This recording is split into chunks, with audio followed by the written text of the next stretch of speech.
संमेलनाच्या दुसऱ्या सत्रामध्ये आपल्या सर्वांचं मनपूर्वक स्वागत. या सत्रामध्ये आपण ज्याची आतुरतेने वाट पाहत आहात तो आपला कार्यक्रम अर्थात पुरस्कार वितरण समारंभ. सर्वात प्रथम जीवन गौरव पुरस्कार. ख्यातनाम गायक संगीतकार भूपेन हजारिका यांच्या 10 गीतांचा मराठीमध्ये ज्यांनी अनुवाद केला, महाराष्ट्रभर ज्यांच्या गझल ऐकल्या जातात, प्रसिद्ध झाल्या आहेत, अशा गझलकार, अनेक मुशायरांमधनं ज्यांनी आपल्या गझल सादर केलेल्या आहेत. विशेषतः अखिल भारतीय मराठी साहित्य परिषदेच्या गझल मुशायरामध्ये ज्यांची गझल गाजली, ज्यांच्या कविता गाजल्या, ज्यांना अखिल भारतीय मराठी साहित्य परिषदेमध्ये खास 10,000 रुपयांचा पुरस्कार देऊन सन्मानित करण्यात आलं. त्याचबरोबर 50हून अधिक मानाचे पुरस्कार ज्यांना प्राप्त झालेले आहेत, अशा गझलकारा, लेखिका आणि संगीत विशारद असलेल्या विजयाताई देव, विजयाताईंना आपण गझल जीवन गौरव पुरस्काराने सन्मानित करत आहोत. नमस्कार, मी विजया देव, दायरी, पुणे. आदरणीय डॉक्टर मधुसूदन काणेकर सरांनी 9व्या साहित्य गौरव संमेलनात गझल गौरव पुरस्काराने मला सन्मानित केले. त्याबद्दल मी त्यांच्या संस्थेचे व त्यांच्या सहकाऱ्यांचे आभार मानते. तसेच माझे काव्यशिल्पीय मित्र मैत्रिणी ज्यांनी मला वेळोवेळी प्रेरणा दिली, माझे कौतुक केले, त्या सर्वांचे मी आभार मानते. धन्यवाद. एक गझल सादर करीत आहे.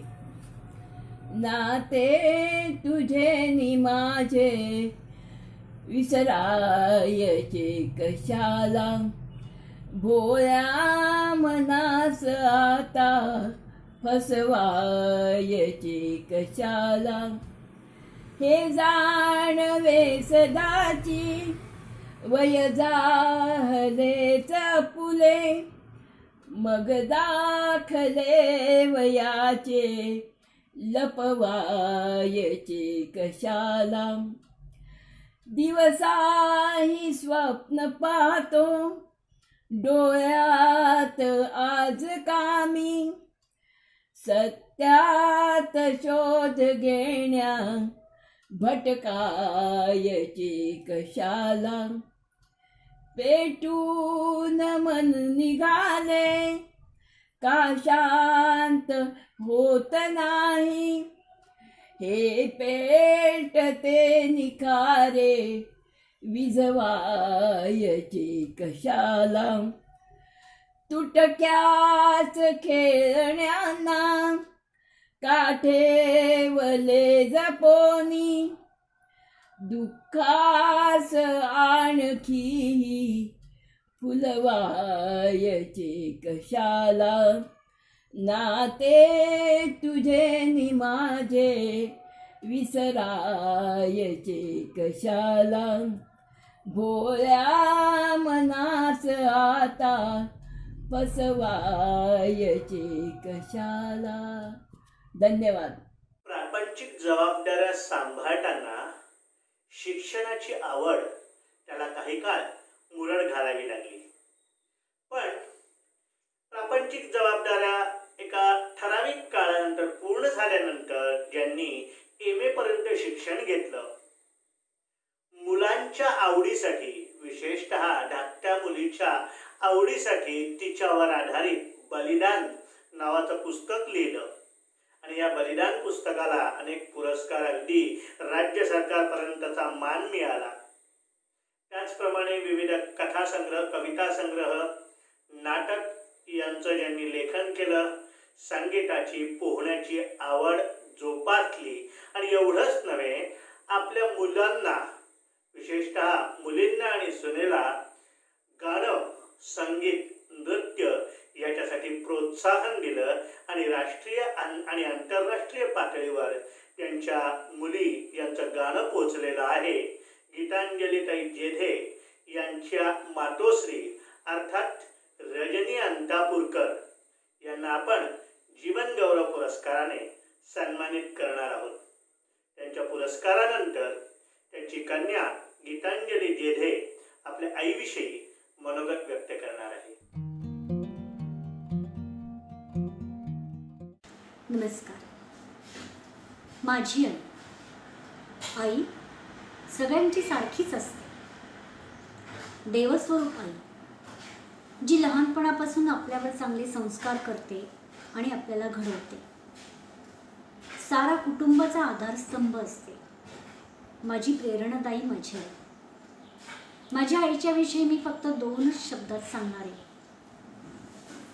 की जिद्द आणि चिकाटी हे 2च गुण तुम्ही अंगी बाळगा. तिने आम्हाला वेळोवेळी सांगितलं की नेहमी माणसाच्यातलं चांगलं हे घ्यायचं आणि वाईट सोडून द्यायचं. जे आपण चांगलं घेतो तेच संस्कार आपल्यावर घडत जातात पुढे, आणि तेच संस्कार तिने आमच्या सगळ्या मुलींवर घडवले. आम्ही 4 बहिणी 1 भाऊ. माझी आई, तिचं कौतुक एवढ्यासाठीच मला जास्त वाटतं कारण तिने लग्नानंतर तिचं सगळं शिक्षण केलं. प्रत्येक मुलीचा जन्म होत असताना, म्हणजे ती पोटात वाढत असताना माझी आई परीक्षा देत होती आणि मग नकळत तेच संस्कार आमच्यावर होणारच. त्यामुळे तिच्या संस्कारांनीच आज आम्ही हे चांगलं काहीतरी करू शकतो. मी एक चांगली गायिका बनले ह्यालाही कारणीभूत माझी आईच आहे, कारण तिनेच स्वतःच्यातले सुप्त गुण प्रत्येक मुलीमध्ये आणले. ती उत्तम चित्रकार होती. त्यावेळची ती स्विमिंग चॅम्पियन होती. शाळेमध्ये तिचं नेहमी कौतुक व्हायचं. लाडात वाढलेली माझी आई होती. माझी आईसुद्धा 3 भावांच्या पाठीमागे 1.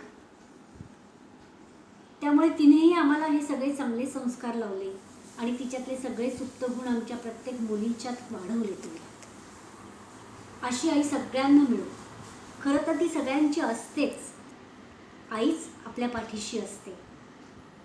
आई आणि वडील संसाराची 2 चाकं भक्कम असली ना की मग ती गाडी अशी सुरळीत छान जाते. कधी प्रवासाच्या आपण ठिकाणावर येतो हे आपल्यालाही कळत नाही. प्रवास संपला असं मी म्हणणार नाही. आपण योग्य ठिकाणी पोचतो. आज म्हणूनच आम्हाला आमच्या आईचा खूप आदर वाटतो. खरंच ती प्रेरणादायी आधारस्तंभ आहे. तिच्यासाठी मी 2च ओळी इथे छान गाईन. जिसको नहीं देखा हमने कभी, पर उसकी ज़रूरत क्या होगी. ए माँ तेरी सूरत से अलग भगवान की सूरत क्या होगी, क्या होगी. जिसको नहीं देखा हमने कभी. देवस्वरूप आई, साक्षात देव. सकल संत चित्र आणि सकल संत चरित्र गाथा यांचा संकल्प ज्यांनी सोडून तो अंमलात आणला. जवळजवळ 160 संत साहित्यिकांची, संतांची चित्र ज्यांनी चित्रारली आणि ज्यांचा विषयी लेखन सुरू आहे, असे आमचे कवी, असे आमचे मार्गदर्शक आप्पांचं वैशिष्ट्य म्हणजे त्यांची स्वतःची 14 पुस्तकं प्रकाशित झालेली आहेत आणि मुद्रक आणि प्रकाशक या व्यवसायाअंतर्गत 1050हून अधिक पुस्तके ज्यांनी प्रकाशित केलेली आहेत. त्याचप्रमाणे महाकवी कालिदास या ख्यातनाम संस्थेचे ते संस्थापक अध्यक्ष आहेत. पुणे परिसरातील अनेक संस्थांचं अध्यक्षपद त्यांनी भूषवलेलं आहे. असे आप्पा अर्थात वी.ग. सातपुते यांना आपण जीवन गौरव पुरस्कार देऊन सन्मानित करत आहोत. नमस्कार मित्र.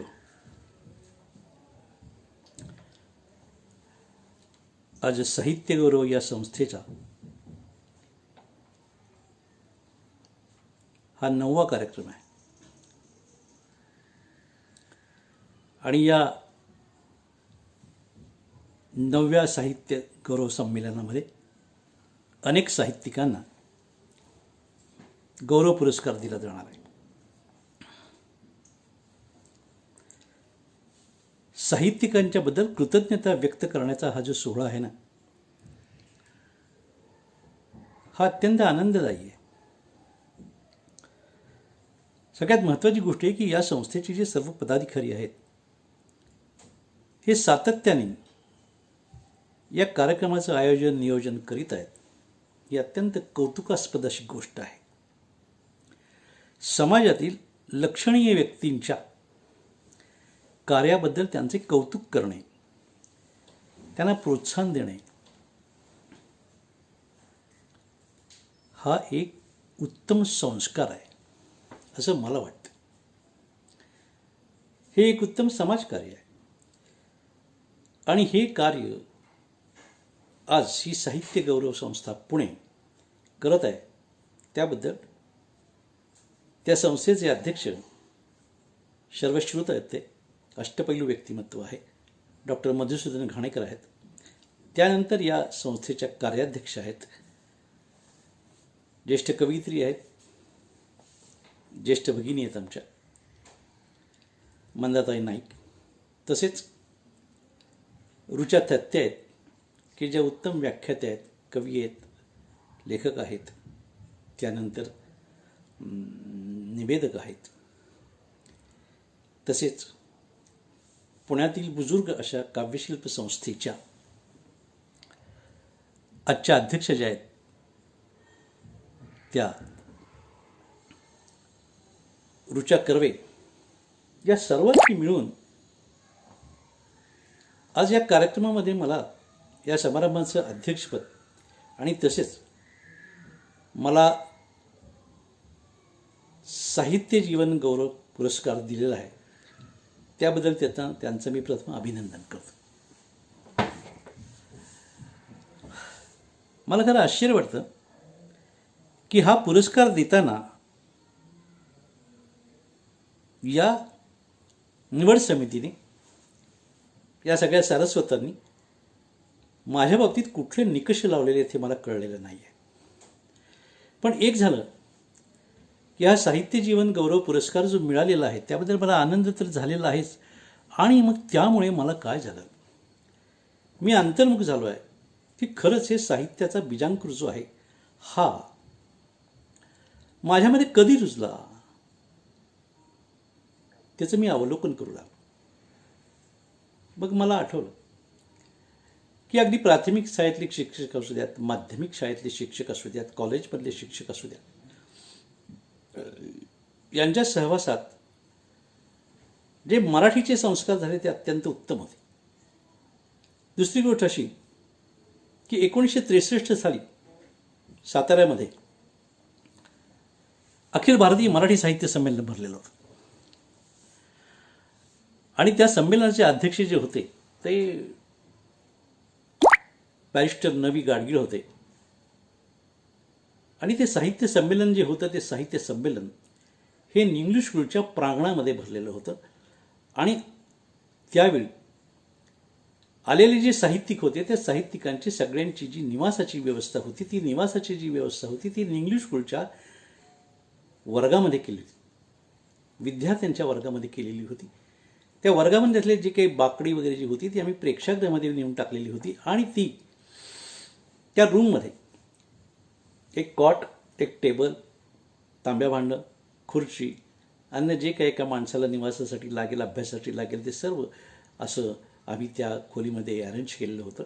आणि या ठिकाणी सगळे साहित्यिक लोक उतरलेले होते. प्रामुख्याने काय आहे की या साहित्यिकांच्या दिमतीला म्हणून शाळेतल्या विद्यार्थ्यांचीच स्वयंसेवक म्हणून नेमणूक केलेली होती.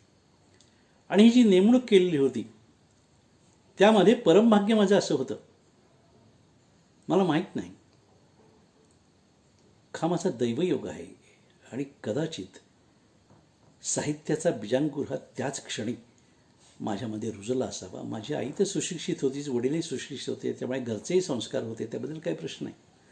परंतु दस्तूर खुद्द प्रख्यात आचार्य अत्रे, प्रल्हाद केशव अत्रे यांच्या रूमवरती व्हॉलंटिअरचं काम मला करावं लागलं.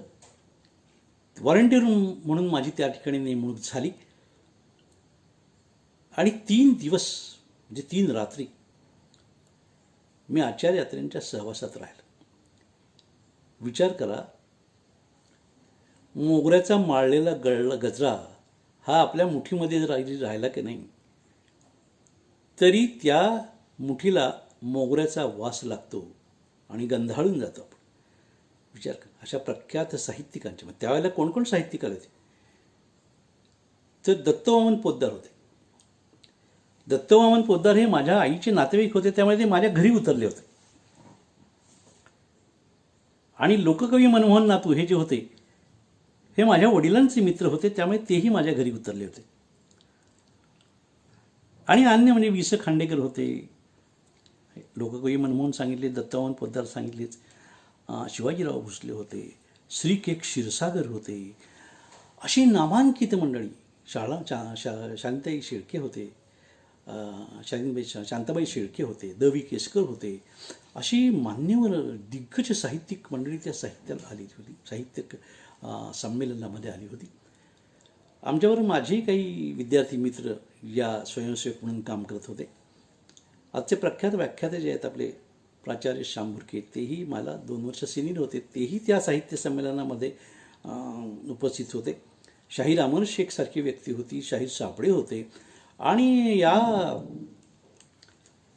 शाहीर साबळेंच्या बाबतीतली गोष्ट अशी आठवते प्रामुख्याने, मलाही आठवते, शामरावांना पण आठवते, की त्यांच्या हातामध्ये पेन जे होतं ते पेनाला मोरपीस होतं.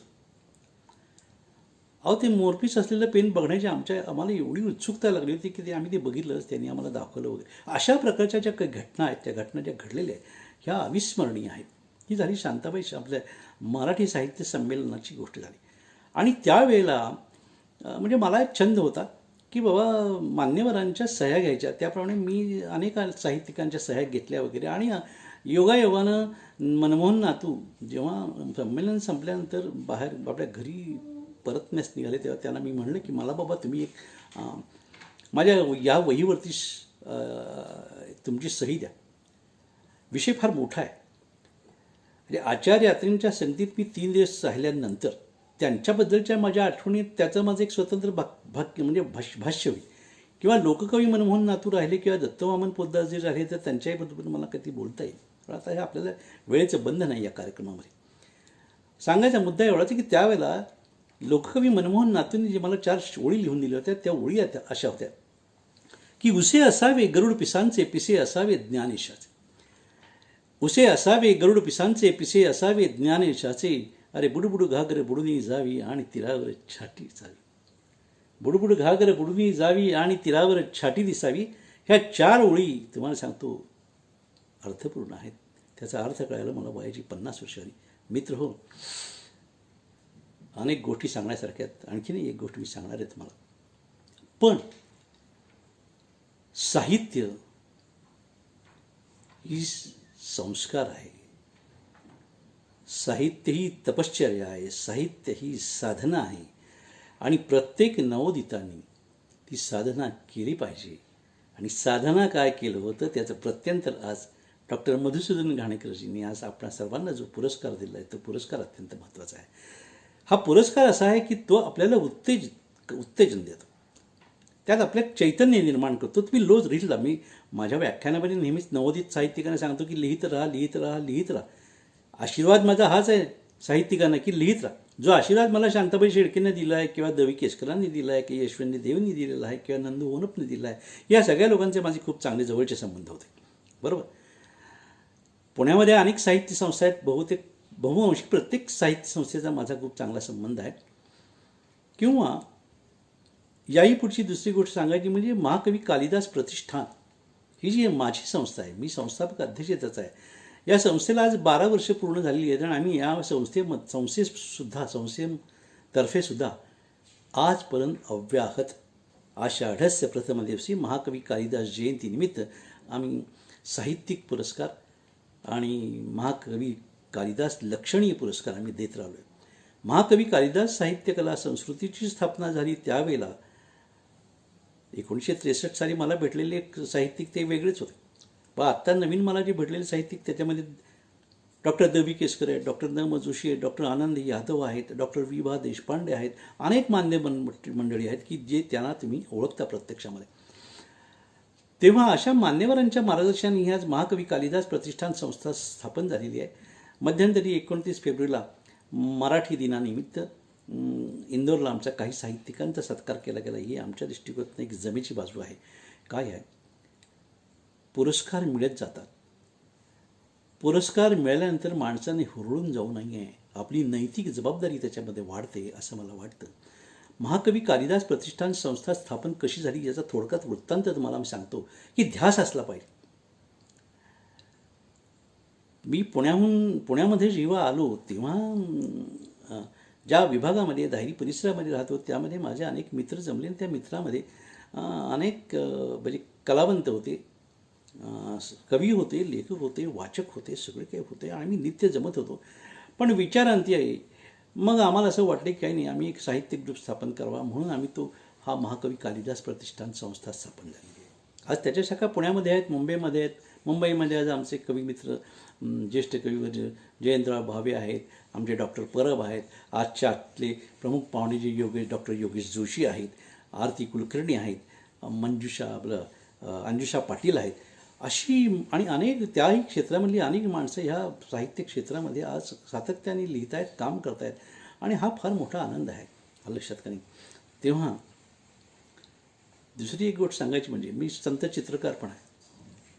सहवास जर तुम्हाला चांगला लागला तर आपल्याला अनेक सद्गुण लाभतात आणि माणसाची एक अशी प्रवृत्ती राजहंसासारखी पाहिजे की तिने आपल्याला जे जे चांगलं पाहिजे ना ते असं अचीव केलं पाहिजे, टिपलं पाहिजे, आपल्या मनात रुजलं पाहिजे आणि त्या पद्धतीप्रमाणे आपण काम करत राहिलं पाहिजे. माझ्या व्यवसायामध्ये मी आजपर्यंत 1077 पुस्तकं छापली. मी व्यवसायाने मुद्रक आहे, प्रकाश आहे, बाकी आणखीन बिरुद माझी आहेत ती वेगळी सोडून द्या, पण मुद्रक आणि प्रकाशक या व्यवसायामध्ये मी आजपर्यंत जवळ 1077 पुस्तकं छापली. त्या 1077 पुस्तकाची माझी स्वतःची जी पुस्तकं आहेत ती 18 पुस्तकं आहेत. मित्रांनो, तुम्हाला एक गोष्ट सांगतो की जो माणूस माझे वडील आणि चुलते या व्यवसायात असल्याकारणाने 1932 साली त्यांनी ही फर्म स्थापन केली. त्यांचा काळ सोडून द्या, म्हणजे त्यातली गंमती साहित्य संस्कार असं होतं की मी माझ्या लहानपणी म्हणजे वयाच्या साधारणतः एक 7व्या-8व्या वर्षी मराठी मला समजत होतं. माझ्या घरामध्ये माझी आई सुशिक्षित असल्याकारणे मराठी वातावरण असल्याकारणाने सगळं होतं. पण माझ्या वडिलांच्या व्यवसायामध्ये त्यांनी सरदार भगतसिंगांचं जे पुस्तक छापलेलं होतं, शंकरराव गोडसे त्यांचं नाव असेल कदाचित लेखकाचं, आणि ते पुस्तकावरती सरदार भगतसिंगांचा एक अत्यंत सुंदर, अत्यंत देखणा, अत्यंत गोरापान मिशी, जोरदार मिशी, हॅट असलेला असा फोटो क्रोमो आर्ट पेपरवरती छापलेला मला आवडला आणि मी वडिलांना म्हणलं नाही, मी हे फोटो चिकटवायचं मी काम करतो आहे आणि मी ते 1000 पुस्तकांना मी फोटो चिकटवायचं काम केलं. विचार करा, सरदार भगतसिंगांच्या केवळ त्या फोटोकडे बघून मी पेस्टिंग करायचं काम केलं. पेस्टिंग झाल्यानंतर मला सरदार भगतसिंगांचं पुस्तक वाचण्याची एवढी उत्सुकता झाली की ते मी वाचून काढलं. तिथून मला वाचनाचा नाद लागला, वाचनाचा छंद लागला. मी अनेक प्रश्न वाचत गेलो. काय संस्कार माणसाला घडवतात. मी पारिजातकाच्या फुलाचं किंवा कुठल्याही फुलाचं की कसं आहे की तुम्ही उत्तम सहवासात लाभला की तुम्हाला ते उत्तम सहवास लाभला की तुम्ही संस्कारित होत जाता. आणि साहित्याचं जे मूल्य आहे ते संस्कार आहे. संस्कार मूल्यातून साहित्य जन्माला येतं. कविता लिहिता येत नाही, कविता करता येत नाही, कविता जन्मावी लागते आणि कविता जन्माला लागते. म्हणजे जशी स्त्रीला अपत्य होतं की नाही, तसं स्त्री असो किंवा पुरुषाला असो तेव्हा ती शब्द प्रसवतात, त्यातून ती कविता जन्माला. कविता म्हणजे काय तर घन आशय अल्पशब्दात मांडणं, घन आशय अल्पशब्दात मांडणं म्हणजे काव्य, आणि मोठा आशय अल्प आशय घनशब्दात मांडणं म्हणजे लेखन, म्हणजे साहित्य, म्हणजे कादंबरी. तर पण ही तपश्चर्या ती तपश्चर्या आपल्याला करायला पाहिजे, एवढंच मी तुम्हाला सांगेन आज. आणि वेळेची मर्यादा बरीच आहे, त्यामुळे अनेक लोक बोलणार आहेत. तेव्हा पुनश्च मी आमचे मित्र डॉक्टर मधुसूदनजी घाणेकर, त्यांच्या संस्थेचे सगळे पदाधिकारी यांचं मनस्वी अभिनंदन करतो. आत्ता मला त्यांनी सांगितलेलं आहे की अप्पा मी साई भक्त आहे, दत्त भक्त आहे, गुरुदत्त भक्त आहे. तर तुम्ही त्यांनी मधुसूदन घाणेकरांची म्हणजे एक हे आहे, संकल्प आहे की ते दरमहा हस्तलिखित काढतात आणि गेल्या महिन्यातच त्यांनी माझ्या साईबाबांच्यावरती एक हस्तलिखित काढलं आहे. त्याच्या माझ्या कविता वगैरे सगळ्या आहेत. तर त्या तुम्ही 2 कविता सादर करा असं मला त्या म्हणतात. त्यांनी सांगितलेलं आहे, पण थोडं अवघड आहे, वेळेमुळे ते अवघड आहे, तेव्हा क्षमस्व. फक्त मी एवढंच म्हणेन की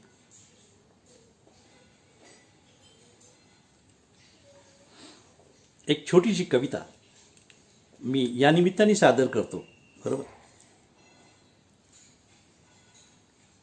साईबाबांना तर नमस्कारच आहे माझा. जे काही आहे ते इदम नमा आहे ते सगळं साईबाबांचं आहे, दत्तगुरूंचं आहे.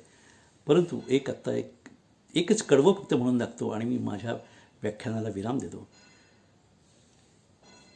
तर जीवनामध्ये आपण जगावं, पण जगताना आपल्यासोबत इतरांनाही जगवावं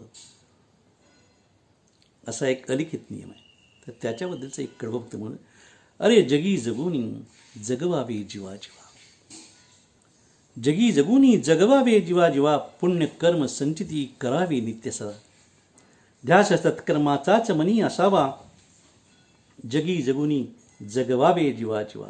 आत्मा जीवाचा सत्य भगवंत एक, आत्मा जीवाचा सत्य भगवंत एक, वास ईश्वराचा सकळांच्या हृदयात, धनी तोच तारणारा, धनी तोच तारणारा, धनी तोच मारणारा, जगी जगुनी जगवावी जीवा जीवा, जगवावी जीवा जीवा. नमस्कार मित्र, धन्यवाद. दरवर्षी ऑगस्ट महिन्यामध्ये आपण साहित्य गौरव संमेलन आयोजित करत असतो. यावर्षी आपल्या सगळ्यांना माहिती आहे की या कोरोनामुळे आणि लॉकडाऊनमुळे आपल्याला हा कार्यक्रम आयोजित करता आला नाही. पण तरीसुद्धा खंड पडू नये यासाठी हा 9वा कार्यक्रम आज आपण ऑनलाईन घेतला आहे.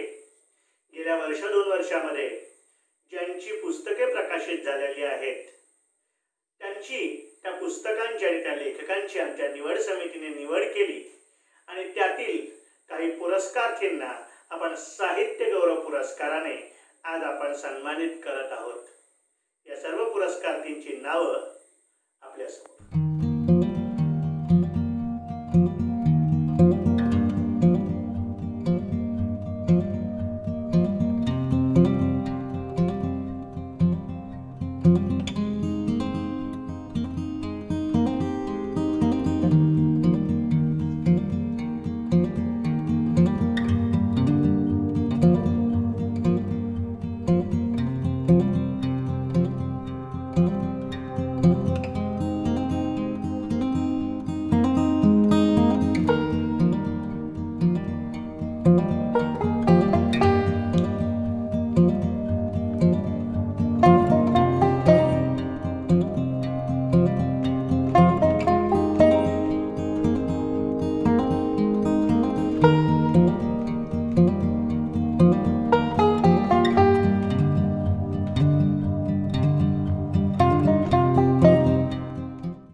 पुरस्कारार्थींचं मनपूर्वक अभिनंदन. वेळेअभावी सर्वांना मनोगत व्यक्त करणं या ठिकाणी शक्य नाही, परंतु एक प्रातिनिधिक स्वरूपात आपल्यापुढे मनोगत सादर करणार आहेत ॲडव्होकेट सुनीता पागे. सुनीता पागे या व्यवसायाने वकील असल्या तरी उत्तम लेखिका, काव्य लेखन, ब्लॉग लेखन, त्याचबरोबर ज्योतिषविषयक अनेक पुस्तकांचं लेखन त्यांनी केलेलं आहे. आणि सगळ्यात मुख्य म्हणजे अनेक राष्ट्रीय व आंतरराष्ट्रीय परिषदा, ज्योतिषविषयक वेबिनार यांचं आयोजन ॲडव्होकेट सुनीता पागे यांनी केलेलं आहे. सर्वांच्या वतीने ब्लॉग लेखन या विषयावर त्या या ठिकाणी मनोगत व्यक्त करणार आहेत. तसंच या आजच्या कार्यक्रमाविषयी त्या मनोगत व्यक्त करणार आहेत. ॲडव्होकेट सुनीता पागे. च्या या साहित्य गौरव पुरस्कारासाठी माझी निवड केल्याबद्दल घाणेकर सरांचे खूप खूप धन्यवाद. आपला एखादा छोटासा छंद जेव्हा बातमी होतो तेव्हा त्या व्यक्तीला खरोखरच मनापासून आनंद होतो.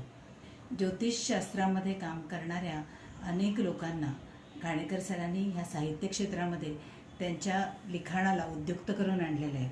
त्याबद्दल सरांचे खूप मनापासून अभिनंदन आणि आभार. आजच्या ह्या कार्यक्रमासाठी सरांनी मला सांगितलं की 2 ब्लॉग्स तू तुझे वाचून दाखव, कारण ब्लॉग्सच्या संदर्भातच सरांनी मला हे आजचा सन्मान केलेला आहे. तर मी 2 छोटे ब्लॉग्स वाचून दाखवते. एक आहे माहेरवाशीण. माहेरवाशीण कशी असते, विशेषतः आत्ता कोर्टाने मुलींना बरोबरीने सर्व मिळकतीमध्ये हिस्सा दिला आहे, पण माहेरवाशिणीचं मन काय असतं त्याच्यासाठी हा ब्लॉग लिहिला आहे. घाल घाल पिंगा वाऱ्या माझ्या परसात, माहेरी जा सुवासाची कर बरसात. कवी कृब निकुंभ यांची माहेरवाशिणीच्या मनाची तगमग व्यक्त करणारी भावस्पर्शी कविता. प्रत्येक मुलीच्या मनाच्या कोपऱ्यात तिचं माहेर असतं. माहेरवाशीण माहेरी येते ती तिचं बालपण शोधण्यासाठी, 2 घटका निवांतपणे त्यात रमून जाण्यासाठी, कोणत्याही वयात परत परत लहान होण्यासाठी. माहेरा तिचा विसावा असतो. 4 दिवस ती पुन्हा एकदा बालपण भरभरून जगते आणि माहेरच्या नात्यांची ऊब घेऊन पुन्हा तिच्या विश्वात विरघळून जाते. माहेरवाशिणीच्या मनात तिच्या माहेराविषयी प्रचंड ओढ आणि अथांग प्रेम असतं आणि म्हणून वाऱ्याला ती तिच्या अंगणात पिंगा घालायला सांगते. तिच्या अंगणात सुखसमृद्धीची जी रंगीबेरंगी फुले उमलली आहेत त्याचा सुगंध ती वाऱ्याबरोबर माहेरी पाठवते. तक्रार पाठवत नाही बरं का, ती तिच्या सासरचा आनंद माहेरी पाठवते. जाताना सुखी आहे लेक सांगा आईच्या कानात, हा निरोप देखील सांगायला ती विसरत नाही. आई भाऊसाठी परी मन खंतावत, हेही हळव्या स्वरात हळूच सांगते. आई आणि भाऊ हे माहेरचे 2 भक्कम आधारस्तंभ असतात. माहेरवाशीण माहेरी जाते म्हणजे आईकडे जाते आणि तिला घ्यायला येतो तो तिचा भाऊ. बहिणीसाठी भाऊ म्हणजे अख्खं माहेर असतं. लहानपणी अनेक सुखदुःख वाटून घेतलेला हा पहिला मित्र. माहेरी गेलं की बाजारांमध्ये आपलं लहानपण दिसतं. अगदी आत्यावर गेली आहे भाची असं जेव्हा वहिनीच्या तोंडून ऐकलं की माहेराची नाळ अजून घट्ट होते. वहिनीच्या हातचे जेवताना कुठेतरी ही रेसिपी आईची आहे असं वाटून जातं आणि मग क्षणभर डोळे भरून येतात. माहेरवाशीण ही माहेरवाशीण असते. तिला सासरी तर परत जायचंच असतं. आईवडिलांचं घर तिने सोडलेलंच असतं. तिची खोली, तिचं कपाट, तिची चादर, तिची उशी या सगळ्या गोष्टी हळूहळू तिच्या भासरांच्या होतात.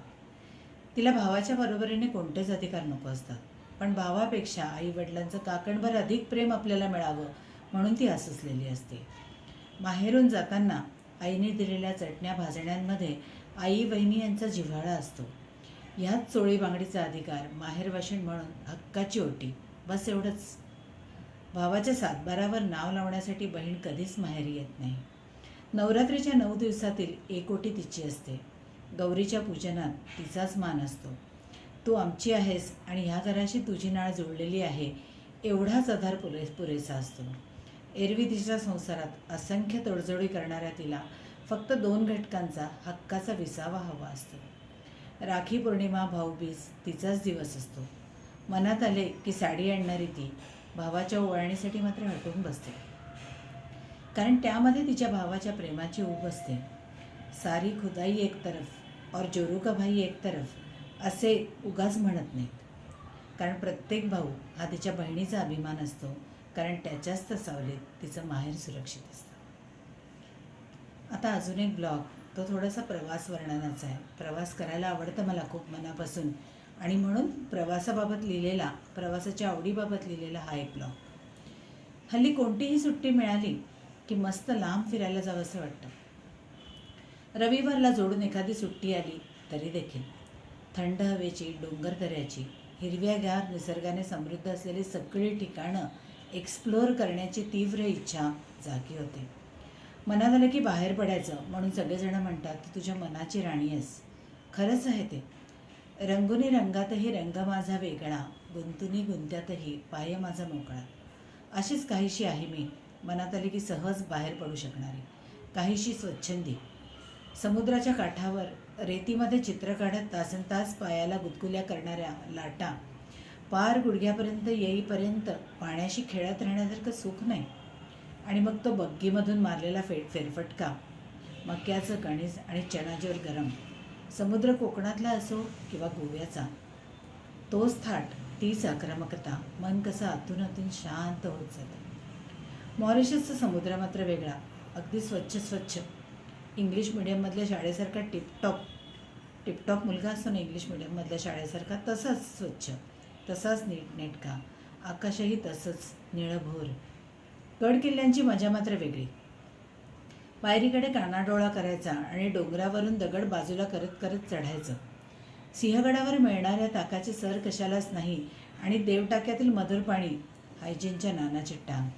प्रवास असतो, विमानाचा असो वा गाडीचा, किंवा कधीकधी चक्क बोटीतला पण. प्रत्येकाचा ढंग वेगळा, पण धुंदी तीच. कुरुकचा धुंद करणारा निसर्ग, धुक्यातून काढलेली वाट, हत्तींबरोबर चिंब भिजणं, गरमागरम कॉफी, मुन्नारची शानच न्यारी. लांब पसरलेले चहाचे मळे, गर्द झाडी, हिरव्या रंगाच्या सगळ्या निळ्या छटा इथेच बघाव्या. फॉरेस्ट सफारी करताना वाघसिंहाची प्रतीक्षा करावी आणि गाईडने लांब दिसणारा म्हशीचा कळप बघून उगाच वाईल्ड बफेलो म्हणावं. म्हैसूर बेंगलोरला मस्त शॉपिंग, उगाचच केलेलं.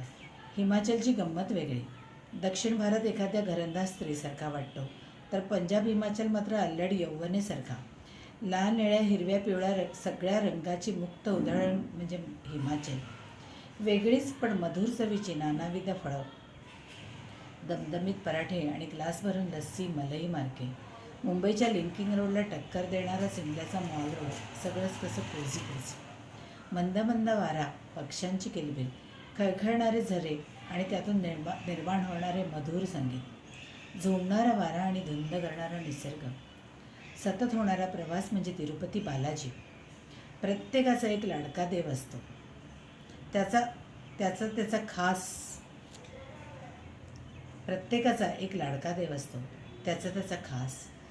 हात सगळीकडे तेवढ्याच श्रद्धेने जोडले तरी मागणं मात्र खास त्याच्याचकडे मागायचं.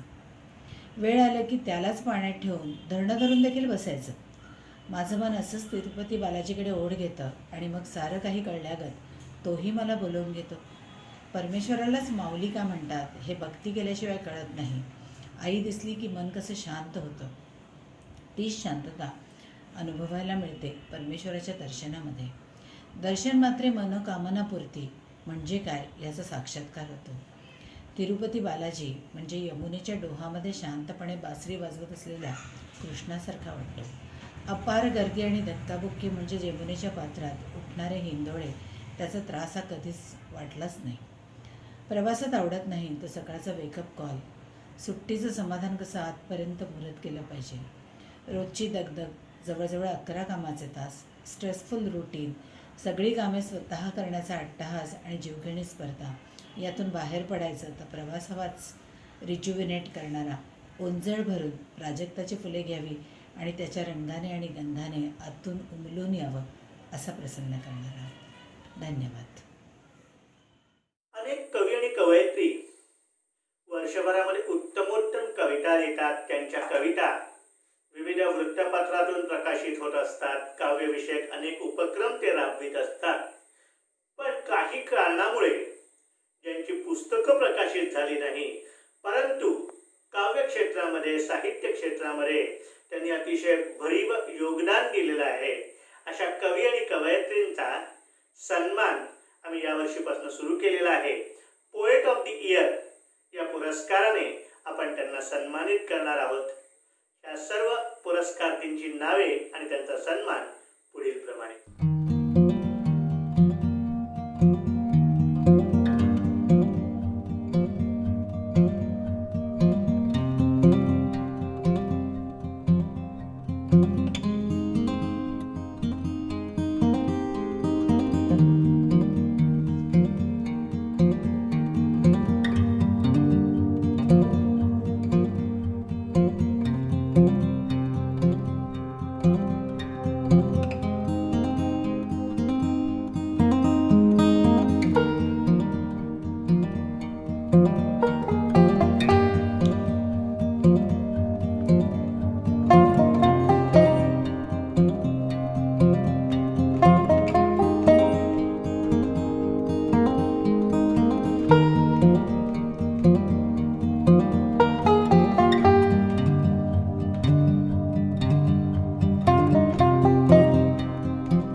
साहित्य ज्यांचं बळ आहे, साहित्य ज्यांचा आत्मा आहे, असे आपण सर्व साहित्यिक.